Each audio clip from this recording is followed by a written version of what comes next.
Hi there, welcome to another Minecraft 1.13 tutorial. My name is Shadow C, and today I'm going to show you one little cute Melons and Pumpkins farm that I came up with. As you can see here, I'm going to be teaching you how to build this really simple 1.13 Melons and Pumpkin farm that you can stack, as you can see here, and I'm going to slightly improve on this because I already saw that we can make this a little bit better.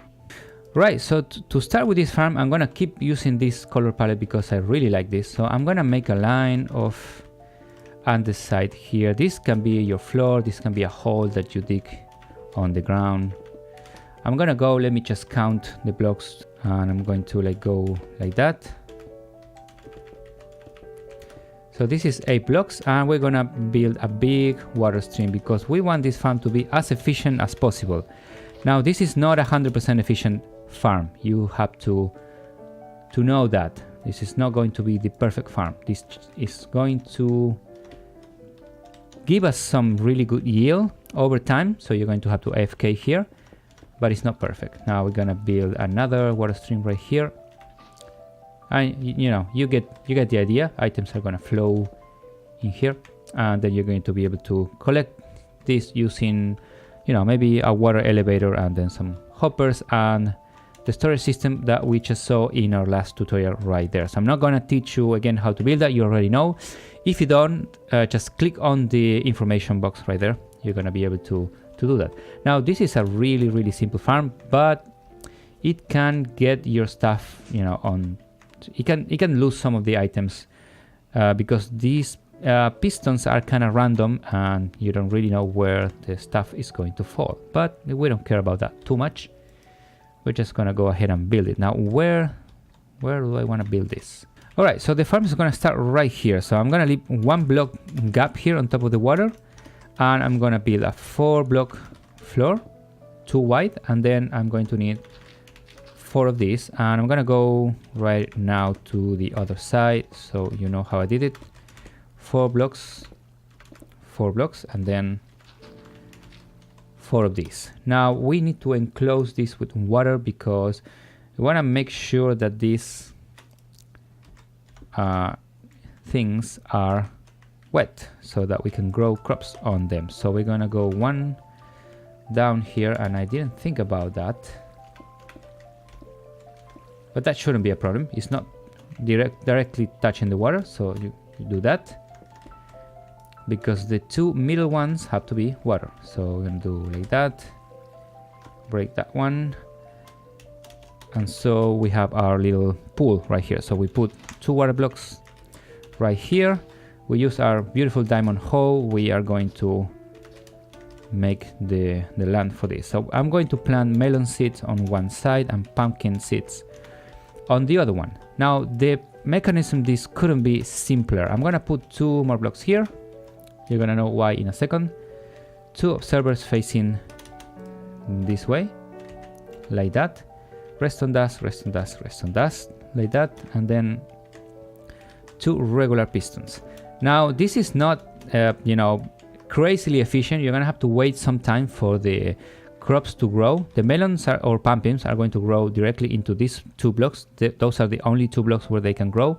That effectively makes the farm slower. Now, if you wanna get the 100% yield, you might be tempted to search on YouTube. I think Impulse SB or Nembomb, either one of those YouTubers made farms that are much more efficient but much more complex to build. This is a really easy to build farm that just works. And granted, you're going to have to wait some time for the melons to be placed in these blocks because of the way the engine runs. But I don't think this is a big deal. You can just, AFK, you can make this farm really big. And I'm going to explain that in a second. And then you just wait and you get your yield, and the yield's going to just pop up here. Anyways, I'm going to finish this module right here, and I'm going to tell you a little bit about observers. So observers are going to detect changes to the block state in front of them. And the block in front of them is this stem. So each time they grow, as you can see, they're going to fire the 2 pistons. Also, when they yield crops on the neighbor a block right here, they are going to change state. They're going to change state to something like h equals 8 or something like that. This observer detects that and will in turn power the pistons and make the things drop right here in the middle. Now, not all of them are going to drop in the middle. As you can see, some, I don't know what's going on here. Oh, these are growing. So I'm going to get the ticks higher right here in a second so you can see it in a faster pace. Not all of them are going to fall right here in the middle. Some of them are going to fall maybe to the side. Some of them are going to just stay here and despawn. There's a better version you can do with this, with just rails going down below and getting all the crops. But the problem is that if you wanted to stack them on top of each other, you would need a system pretty much akin to what I have done here. So rail going up and then getting another pass on the second floor and so on and so forth. Now, if you do that, you might be wondering, well, maybe I just want a one floor farm, which is really, really big. You can expand, sideways and do a really, really big rail system underneath. The problem with that is really expensive. So if you are in a late game stage, you might want to do that because your farm is going to be much more efficient. If you're just starting playing Minecraft and you need that villager breeder, you need to make those deals with the villagers that you found nearby, and you really need a lot of melons and pumpkins. Just make one of these, stack them a lot of the modules on top, and you're going to have AFK overnight, and you're going to have your melons and pumpkins for trading. Now I'm gonna complete this other module right here, and I'll get back to you in a second. Alright, now I have my two modules or four modules side by side right here, and I'm going to set the speed here to 1000 because this is quite slow. You're gonna see them just producing stuff. We're gonna see how efficient they are. First we need to wait for them to grow, and then you can see there they start dropping stuff.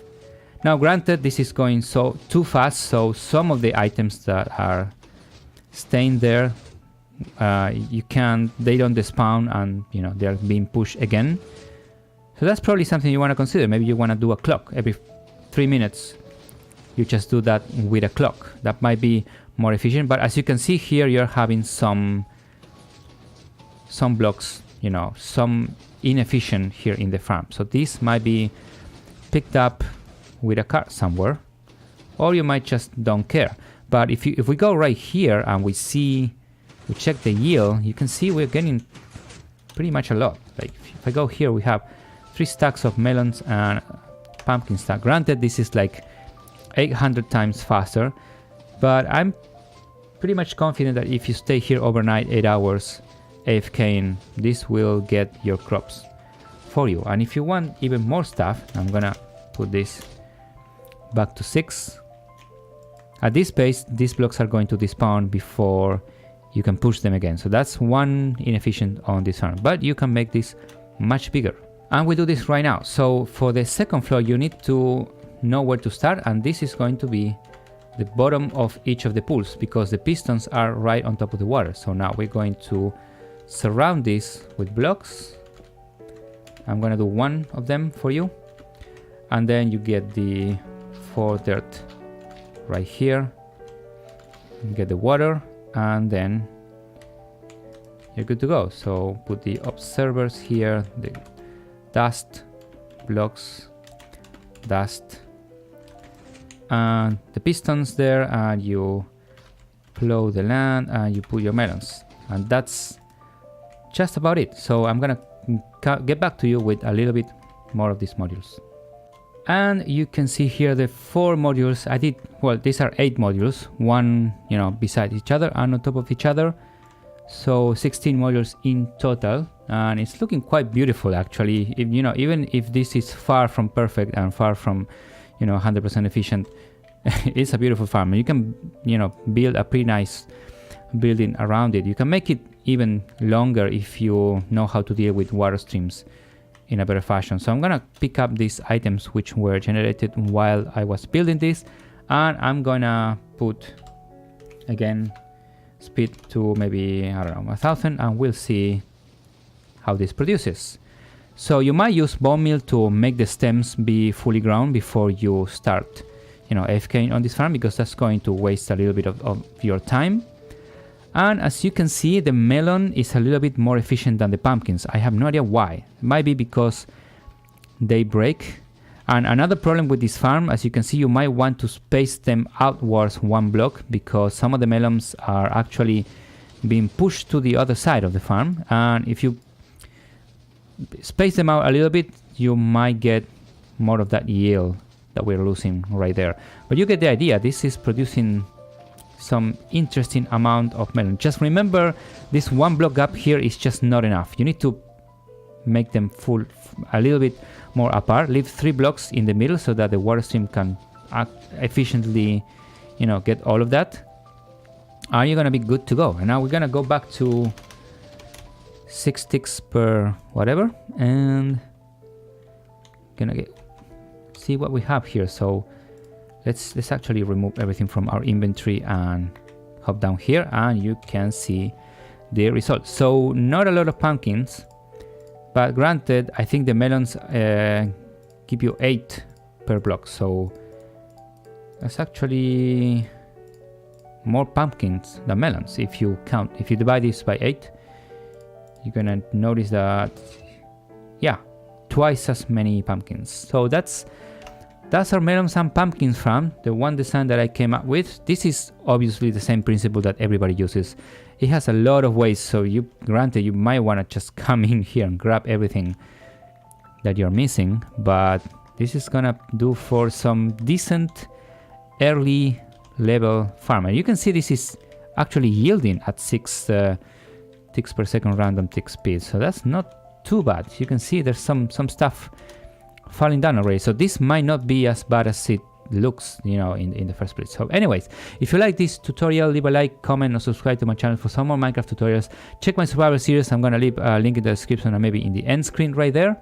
And so yeah, you're good to go with this farm, man. You can just build this in early survival, and you're gonna get your melons and pumpkins going, and then you can upgrade to, you know, something much better in the future.